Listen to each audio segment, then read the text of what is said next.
આપણા દેશમાં જરા પણ જો ઠંડી હોય અને ઠંડુ વાતાવરણ હોય તો ખજૂરની અવનવી વેરાયટી બનવા લાગે છે અને એમાંનું એક ખાસ છે ખજૂર દૂધ.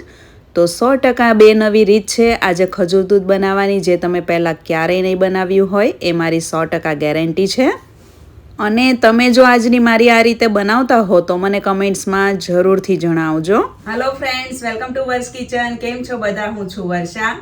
સુપર હેલ્ધી, ટેસ્ટી અને ઇઝી રેસિપીઝ જોવા માટે વર્ષ કિચન યુટ્યુબ ચેનલને સબસ્ક્રાઇબ કરજો. અને તમને જો મારી રેસિપી ગમતી હોય તો વિડીયોને તમારા ફ્રેન્ડ્સ અને ફેમિલી સર્કલમાં જરૂરથી શેર કરજો.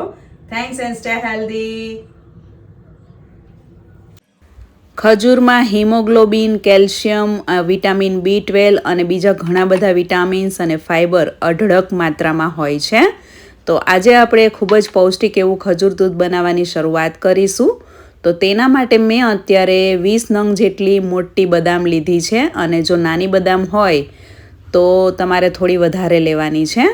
અને આ બદામને આપણે ડૂબાડૂબ પાણીમાં પલાળી દેવાની છે.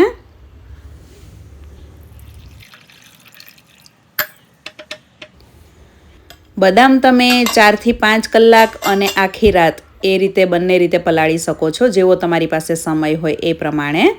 અને હવે 8 થી 9 નંગ જેટલો કાળો ખજૂર મેં લીધો છે. અને આ ખજૂર જે છે તે થોડો ડ્રાય છે, એટલે આપણે ખજૂરને પહેલાં ઠળિયા કાઢીને ટુકડામાં સમારી લેશું. જો એકદમ સોફ્ટ ખજૂર હોય તો હાથેથી જ ઠળિયા ઇઝીલી નીકળી જાય છે. અને આ ખજૂર એકદમ ચોખ્ખો છે, જેથી તેને ધોવાની પણ જરૂર નથી.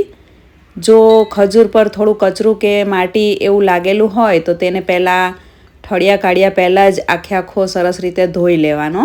અને ત્યારબાદ તેને આ રીતે ઉપયોગમાં લેશું આપણે. હવે ખજૂર પણ ડૂબે તેટલું તેમાં પાણી નાખીશું. અને તમારી પાસે જેવો પણ ખજૂર હોય અને જે પણ બદામ હોય તે બંને તમે ઉપયોગમાં લઈ શકો છો. કેમ કે ખજૂર દૂધ બનાવવામાં કોઈ સ્પેશિયલ ખજૂર અને બદામ લેવાની જરૂર નથી. તો ધીમાથી મધ્યમ ગેસની ફ્લેમ પર ડૂબાડૂબ પાણી હોય એ રીતે ખજૂરને લઈને 5 મિનિટ સુધી ઉકાળવાનો છે.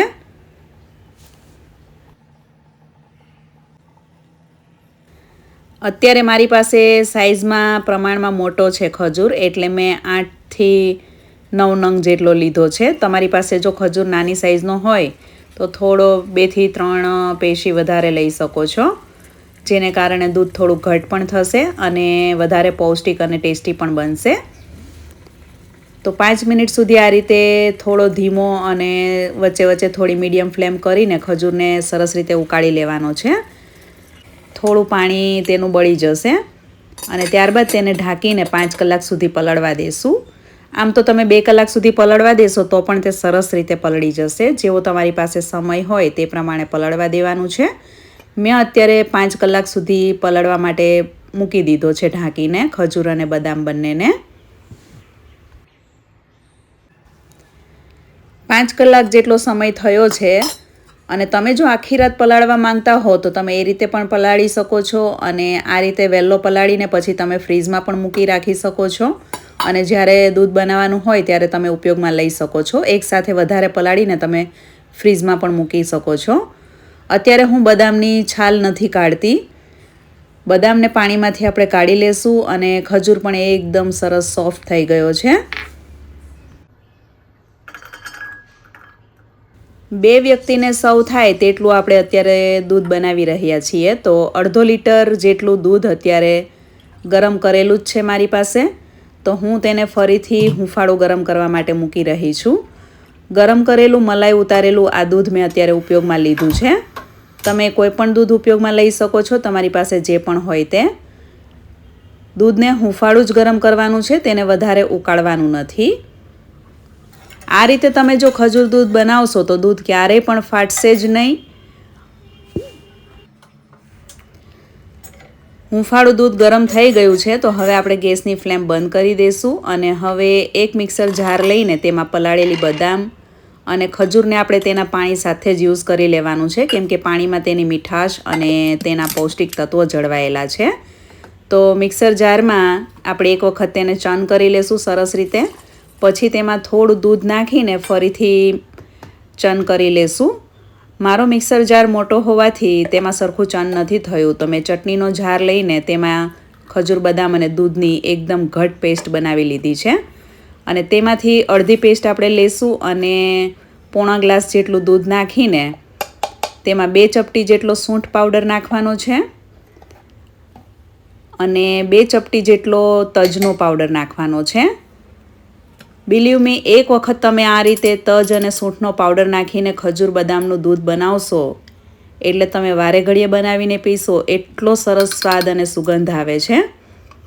આ ફ્લેવર ખજૂર દૂધમાં એટલો બધો સરસ ભળી જાય છે કે દૂધ વધારે ટેસ્ટી બની જાય છે અને ઘરના દરેક સભ્યો પીતી વખતે વિચાર કરશે કે આટલો સરસ ફ્લેવર આ શેનો આવી રહ્યો છે.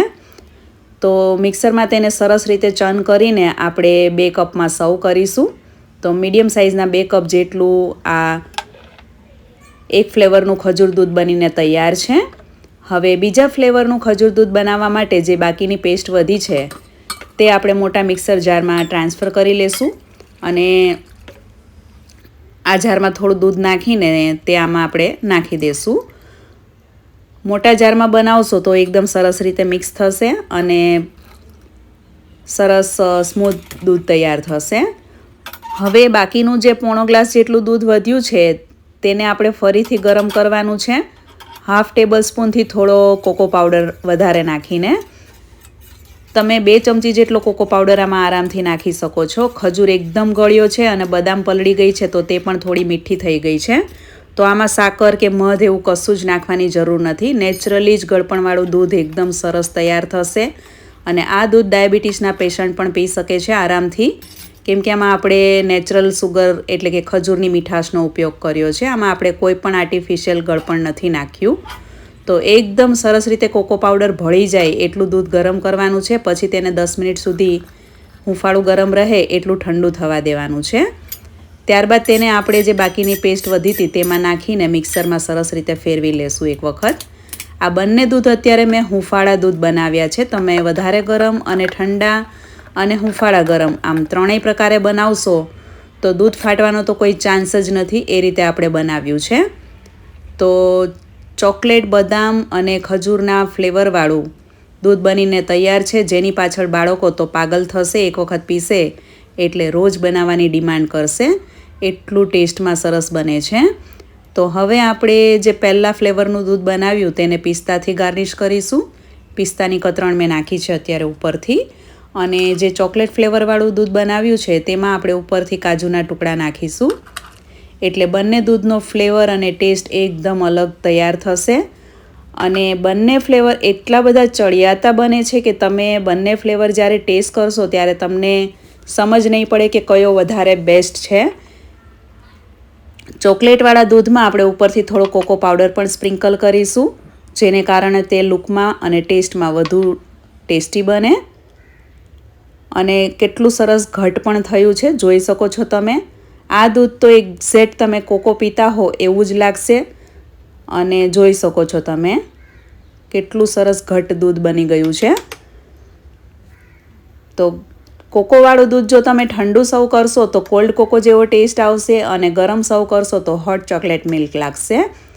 તો બંને દૂધ આજે આપણે એવી રીતે બનાવ્યા છે કે નાના બાળકોથી લઈને મોટા વડીલો ઘરના દરેક સભ્યોને ખૂબ જ ભાવશે અને ખૂબ જ પૌષ્ટિક અને ખૂબ જ સ્વાદિષ્ટ પણ છે અને વિટામિન્સ અને ફાઇબરથી ભરપૂર છે. તમે જ્યારે બંને ફ્લેવર ટેસ્ટ કરશો એટલે તમને આઈડિયા આવી જશે કે બેમાંથી કોને પહેલો નંબર આપવો તે સમજ જ નહીં પડે, કેમ કે બંને ફ્લેવર નંબર 1 પર જ આવશે, એટલા ટેસ્ટી લાગે છે. તમારા ઘરમાં ખજૂર દૂધ કઈ રીતે બને છે અને તમને કેવા ફ્લેવરવાળું ખજૂર દૂધ પીવાનું પસંદ છે તે મને કમેન્ટ્સમાં જરૂરથી જણાવજો. અને આ રીતે તમે જો ખજૂર દૂધ બનાવશો તો દૂધ કોઈ દિવસ નહીં ફાટે. અને દૂધની અંદર ખજૂર નાખીને જ્યારે તમે ઉકાળો છો ત્યારે એ દૂધ ફાટવાનો ચાન્સ વધી જાય છે અને ઘણી વખત દૂધ બગડી પણ જતું હોય છે. ખજૂર અને બદામ તમે પલાળીને ફ્રીઝમાં મૂકી દો અને દૂધ એક વખત ગરમ કરીને ફ્રીઝમાં મૂકી દો, પછી આ બનાવવાની પ્રોસેસ એકદમ ઇઝી છે અને ફટાફટ બની જાય છે. તો આશા રાખું છું કે આજના તમને આ ખજૂર દૂધની રેસીપી પસંદ આવી હશે. સૂંઠ અને તજના પાવડરને કારણે આ દૂધ પચવામાં એકદમ હળવું બને છે, ગેસ નથી થતો અને કોકો પાવડરને કારણે તેની કડવાશને કારણે તે ડાયાબિટીસના પેશન્ટ માટે ઉત્તમ સાબિત થાય છે. તો બંને ફ્લેવરના દૂધ પોતપોતાની રીતે એકદમ અલગ રીતે હેલ્ધી છે અને પીવાની મજા પડી જાય તેવા બને છે. ચોક્કસથી ટ્રાય કરવા જેવી આ રેસીપી છે. તમે એક વખત ચોક્કસથી ટ્રાય કરજો અને મને જણાવજો કે તમને આ દૂધ કેવું બન્યું છે અને ઘરમાં બધાને કેવું ભાવ્યું છે. તમને જો આ રેસીપી ગમી હોય તો વિડીયોને લાઈક કરજો, શેર કરજો અને ચેનલને સબસ્ક્રાઈબ કરજો. Thanks for watching. Stay healthy.